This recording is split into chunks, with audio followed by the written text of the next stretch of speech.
morning everyone, and especially to our course instructor, Ms. Giselle Bundos. We are the group 3 here to discuss to you about the process-based difficulty. And together with me are Ms. Hannah Erica Burrell, Ms. Angela Kakuma, Ms. Elaine A. Diwan, and Ms. Stephen Kalinar. So what is process-based difficulty? Process-based difficulty refers to the mental block or when their flow presentation is disrupted. An example of this situation is when a student is performing a speech or reporting in front of the whole class, and in the middle of that reporting, his or her thought process is disrupted. This could be done by a teacher asking in the middle of the reporting, or when students ask unnecessary questions not related to the content that the student is reporting. What happens in this difficulty is that the students experience mental block, that they are able to continue their reporting smoothly.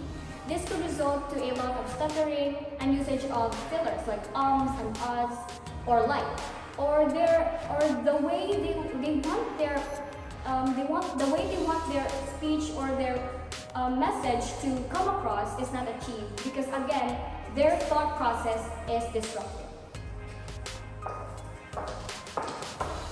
Thank you, Janila. So, of course, we have here a proposed solutions for the process-based difficulty.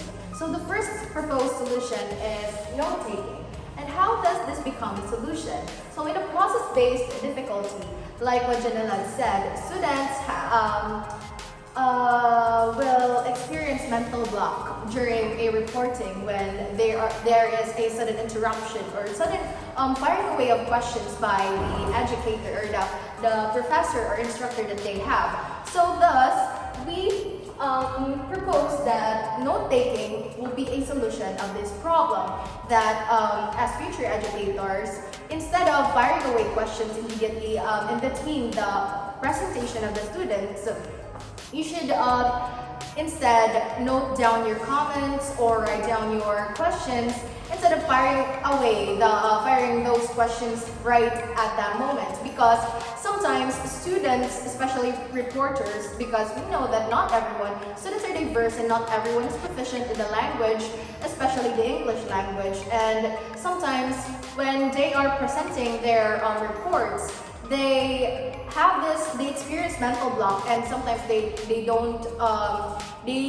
can't go back to where they stopped, and thus we propose that teachers should take down notes instead of firing questions right away. So the second solution will be presented by Ms. Panharo. So thank you, Ms. Elaine. We have the second solution here, which is unlock time for students to organize their thoughts. So, if students are given ample time to organize their thoughts, this will result to having them respond or prevent that mental block and have their response more organized. Take for example, a teacher is conducting a recitation.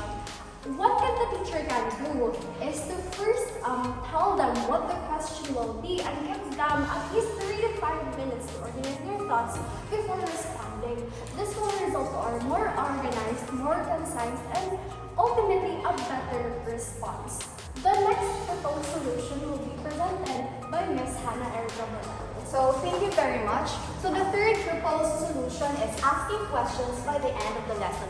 So as a future teacher, it is very important to ask questions to our students by the end of the lesson for the students to deliver their answer fluently, vividly, and clearly.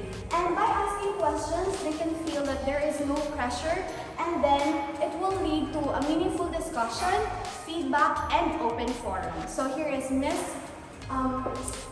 Gakuma to conclude our So, to speak with your heart out is to speak without limit.